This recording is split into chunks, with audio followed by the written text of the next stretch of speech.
Oke, selamat pagi, selamat sore, selamat siang, selamat malam. Nama saya Ismail Forgi dengan NIM akhir 092 dari kelompok 2 mata kuliah Pengantar Teknologi Informasi, dan rekan-rekan saya. Saya Alisyana Dasapa dengan NIM 087.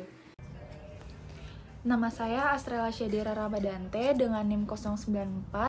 Di sini kami ingin mempresentasikan makalah yang kami buat membawa topik dampak teknologi informasi dalam pendidikan di era digital. Dalam presentasi kali ini, kami akan membawanya menjadi 3 babak, yaitu babak pertama pendahuluan, babak kedua kajian teoritis, dan babak ketiga pembahasan. Oke, babak pertama pendahuluan. Selama beberapa dekade terakhir, kemajuan teknologi informasi telah memberikan dampak yang signifikan pada berbagai aspek kehidupan, termasuk dalam bidang pendidikan.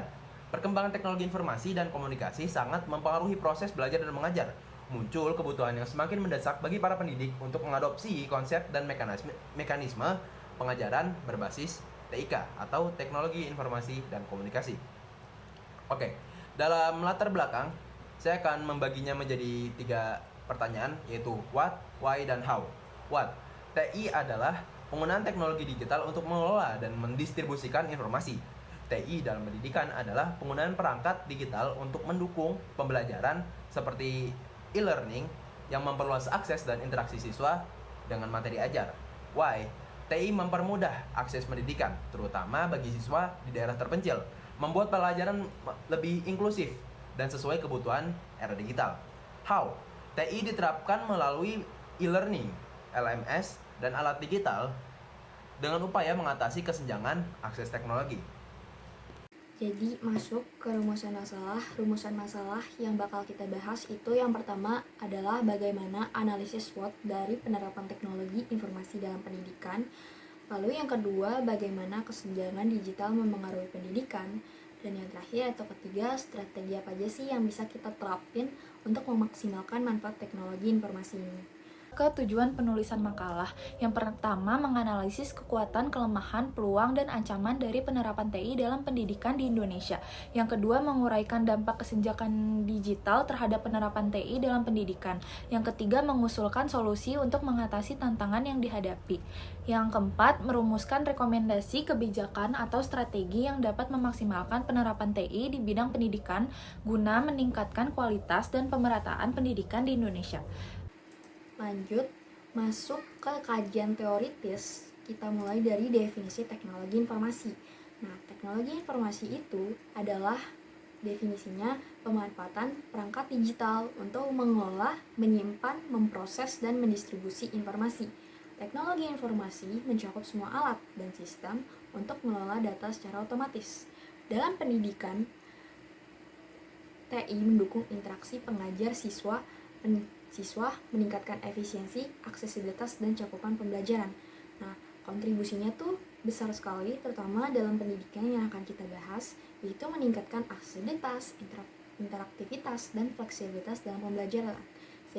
Selain itu, media digital juga membantu meningkatkan hasil belajar dan mendukung literasi digital siswa untuk menghadapi tantangan dunia kerja berbasis teknologi. Kesenjangan digital. Kesenjangan digital mengacu pada perbedaan akses terhadap teknologi informasi antara kelompok sosial, ekonomi, atau geografis. Di Indonesia, kesenjangan ini seringkali terjadi antara daerah perkotaan yang lebih maju dan daerah pedesaan atau terpencil yang kurang terjangkau teknologi. Faktor dan dampaknya, tantangan ini berdampak signifikan pada kemampuan siswa dan institusi pendidikan untuk mengadopsi teknologi dalam proses belajar mengajar. Faktor-faktor seperti keterbatasan infrastruktur internet, kurangnya literasi digital, dan biaya tinggi untuk pengadaan perangkat digital turut memperparah kesenjangan ini. Konsep utama teknologi informasi dalam proses belajar mengajar. Di sini saya akan meng-highlight 3 konsep, yaitu e-learning dan juga pendidikan jarak jauh atau distance learning, dan juga sistem manajemen pembelajaran atau learning management system atau disingkat LMS. E-learning atau electronic learning adalah bentuk pengajaran yang disampaikan secara elektronik melalui media berbasis komputer. Menurut Rosenberg, e-learning adalah pembelajaran yang memanfaatkan teknologi internet untuk menyampaikan materi ajar dalam jangkauan yang luas. E-learning memungkinkan mahasiswa atau siswa untuk belajar sesuai dengan jadwal yang mereka tentukan sendiri, serta memberikan akses ke berbagai sumber belajar.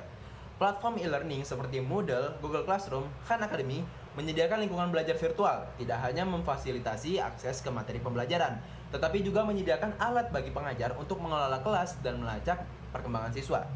Selanjutnya, distance learning atau pendidikan jarak jauh atau kita biasa singkat PJJ.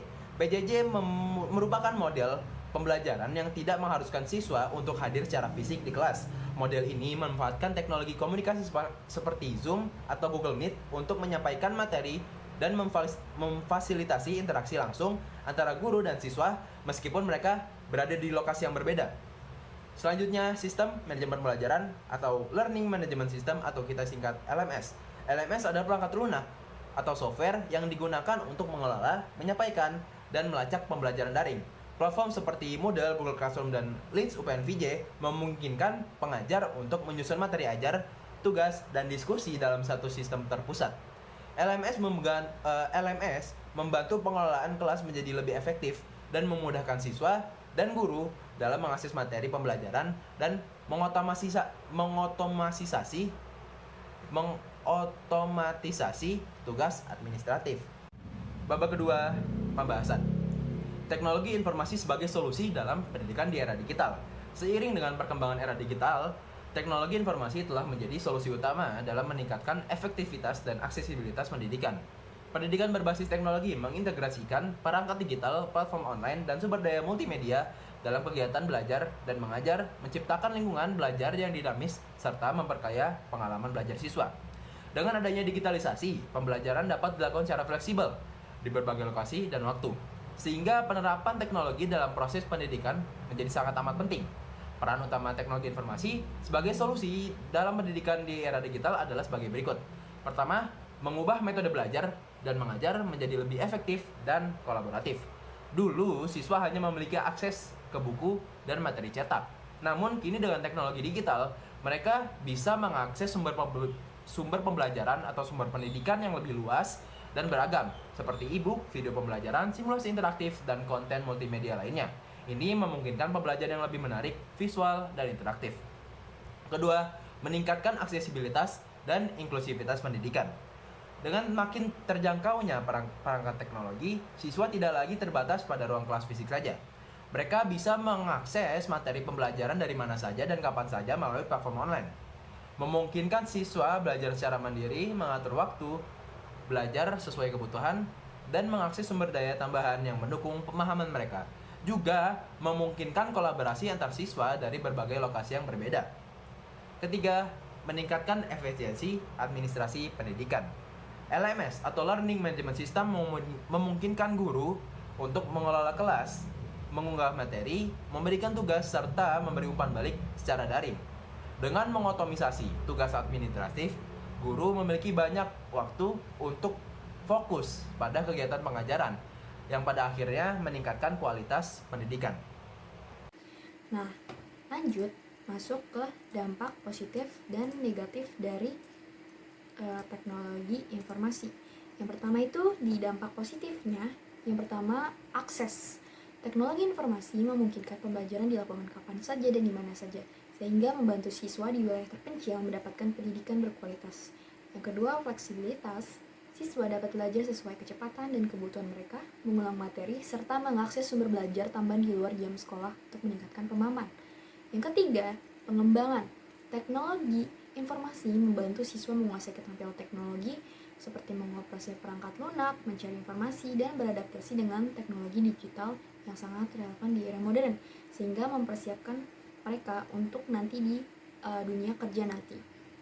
Yang terakhir, ada efisiensi seperti LMS atau Learning Management System, yaitu platform digital untuk mendukung proses pembelajaran di mana nantinya di LMS ini kita bisa mengelola, memantau, mendistribusikan konten pendidikan dan program atau proyek pembelajaran yang digunakan oleh pengajar-pengajar. Ini akan lebih mudah untuk meningkatkan efisiensi dan efektivitas pengajaran. Lalu masuk ke dampak negatif. Nah, dampak negatif ternyata juga ada dampak negatif dari teknologi informasi.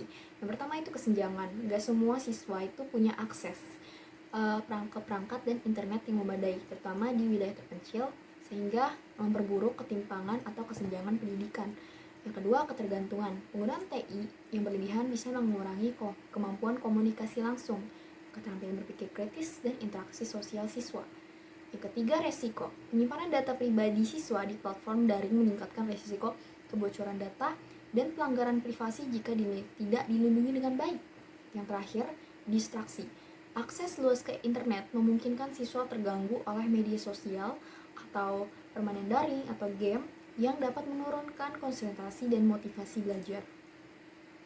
Dan berikutnya ini ada tabel, bisa dilihat dari ringkasan yang sebelumnya sudah dijelaskan, tapi dalam bentuk tabel dampak positif dan dampak negatifnya. Analisis SWOT atau Strengths, Weakness, Opportunities, dan Threat merupakan evaluasi menyeluruh terhadap kekuatan, kelemahan, peluang, dan ancaman. Analisis ini berlandaskan pada anggapan bahwa strategi yang efektif akan mengurangi kelemahan dan ancaman. Kerangka analisis SWOT digunakan untuk menilai kekuatan, kelemahan, peluang, dan ancaman penerapan teknologi informasi dalam pendidikan. Pertama-tama itu strength, akses pendidikan yang lebih luas. Teknologi informasi memungkinkan pembelajaran lintas wilayah dan mengatasi hambatan geografis. Jadi bisa mengakses pembelajaran kapanpun dan dimanapun. Pembelajaran lebih fleksibel dan efisien. Siswa dapat belajar kapan saja dan di mana saja. Pengembangan keterampilan digital. Pengembangan keterampilan digital.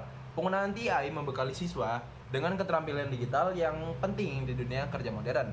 Dampak positifnya kekuatan ini membantu pemerataan pendidikan dan mempersiapkan siswa untuk terjun ke dunia kerja. Teknologi meningkatkan fleksibilitas dan keterampilan digital siswa yang sangat penting dalam lingkungan kerja modern. Kedua, weakness atau kelemahan. Kesenjangan akses terhadap teknologi. Siswa di wilayah terpencil dan keluarga kurang mampu sering tidak memiliki perangkat atau koneksi internet yang memadai. Kedua, ketergantungan pada teknologi. Ketergantungan berlebihan pada perangkat digital dapat menurunkan keterampilan sosial dan berpikir kritis. Risiko keamanan data dan privasi. Penggunaan platform daring meningkatkan risiko kebocoran data siswa. Solusinya adalah mengatasi keterbatasan akses terhadap teknologi. Pemerintah dan lembaga pendidikan dapat memberikan subsidi atau bantuan untuk menyediakan perangkat dan meningkatkan infrastruktur internet di daerah-daerah terpencil. Di samping itu, pendidikan literasi digital harus diterapkan untuk menurunkan ketergantungan yang berlebihan dan meningkatkan kesadaran akan keamanan data. Dampak negatif dari weakness ini adalah kesenjangan digital, memperburuk ketidaksetaraan pendidikan, dan ketergantungan terhadap teknologi. Dapat membatasi interaksi langsung dan keterampilan berpikir kritis siswa. Lalu ada opportunities atau peluang, di mana inovasi metode pembelajaran seperti AI dan virtual reality menciptakan pembelajaran interaktif dan imersif, meningkatkan keterlibatan siswa dalam proses belajar mengajar, lebih inklusif dan lebih interaktif dan lebih kolaboratif. Kolaborasi global. Teknologi informasi memungkinkan siswa dan guru berkolaborasi dari berbagai negara, memperluas wawasan dan meningkatkan pemahaman budaya. Kurikulum adaptif. Teknologi informasi memungkinkan penyesuaian kurikulum berdasarkan kebutuhan siswa, meningkatkan efektivitas pembelajaran. Dampak positif dari opportunities ini, inovasi memperkaya pengalaman belajar siswa, mendorong kerjasama internasional, dan membuat pendidikan jauh lebih sesuai dengan kebutuhan siswa, sehingga dapat meningkatkan motivasi dan hasil belajar. Terakhir itu ada threats atau ancaman, di mana ada ancaman keamanan dan privasi data. Data siswa yang disimpan di platform daring rentan terhadap kejahatan cyber dan pelanggaran privasi. Distraksi dari konten non-edukatif. Akses teknologi memudahkan siswa mengakses media sosial atau permainan yang mengurangi fokus pada pembelajaran. Exposure pada konten negatif. Tanpa pengawasan, siswa bisa terpapar konten yang tidak sesuai atau berbahaya. Solusi untuk threats ini adalah mengurangi risiko keamanan data. Kebijakan perlindungan data perlu ditingkatkan, termasuk pelatihan tentang keamanan cyber untuk guru dan siswa. Selain itu, kontrol orang tua dan fitur pemantauan pada perangkat siswa dapat digunakan untuk membatasi akses ke konten non-edukatif. Dampak negatif dari threats ini adalah keamanan data yang rentan dapat membahayakan privasi siswa, Sementara akses yang tak terbatas meningkatkan resiko distraksi dan paparan konten negatif untuk siswa. Lanjut ke studi kasus. Yang pertama ada studi kasus platform mandiri. Platform mandiri seperti Ruang Guru dan Khan Academy mendukung siswa belajar mandiri dengan menyediakan akses materi fleksibel dan terjangkau. Keunggulannya yang pertama akses materi, yaitu siswa dapat belajar kapan saja mengulang materi sesuai kebutuhan. Yang kedua ada pemantauan kemajuan, yaitu fitur dashboard memudahkan siswa dan orang tua melacak progres belajar. Kelemahannya kurangnya interaksi langsung, yaitu tidak adanya bimbingan intensif dari guru. Yang kedua distraksi internet, yaitu akses ke internet dapat mengalihkan fokus siswa. Yang kedua ada studi kasus blended learning. Model blended learning diterapkan oleh Universitas Terbuka dan Universitas Harvard, yaitu menggabungkan pembelajaran daring dengan tatap muka. Keuntungannya yang pertama fleksibilitas belajar, yaitu mahasiswa dapat menyesuaikan waktu dan kecepatan belajar. Yang kedua peningkatan partisipasi, yaitu diskusi lebih efektif karena mahasiswa sudah memahami konsep dasar melalui modul daring. Tantangannya yaitu pengembangan modul kompleks, yaitu membutuhkan waktu dan biaya besar. Yang kedua adaptasi mahasiswa, yaitu literasi digital yang rendah menjadi hambatan. Nah, lanjut ke strategi optimalisasi, yaitu perluasan akses internet dan penyediaan perangkat digital di wilayah terpencil. Yang kedua, pengembangan pelatihan rutin untuk guru dan siswa agar lebih terampil dan bijak menggunakan teknologi. Yang ketiga, pengembangan e-learning berbasis kurikulum nasional yang interaktif dan relevan. Yang keempat, kebijakan untuk menjaga privasi dan keamanan data, yaitu penyediaan materi digital menarik, relevan, dan personal sesuai kebutuhan siswa. Selanjutnya, riset berkelanjutan untuk mengevaluasi serta meningkatkan penerapan TI di pendidikan. Mungkin cukup sekian dari kami kelompok 2 yang membawakan presentasi makalah dampak teknologi informasi dalam pendidikan daerah digital. Kurang lebihnya mohon maaf. Kami izin pamit undur diri. Akhir kata terima kasih. Salam.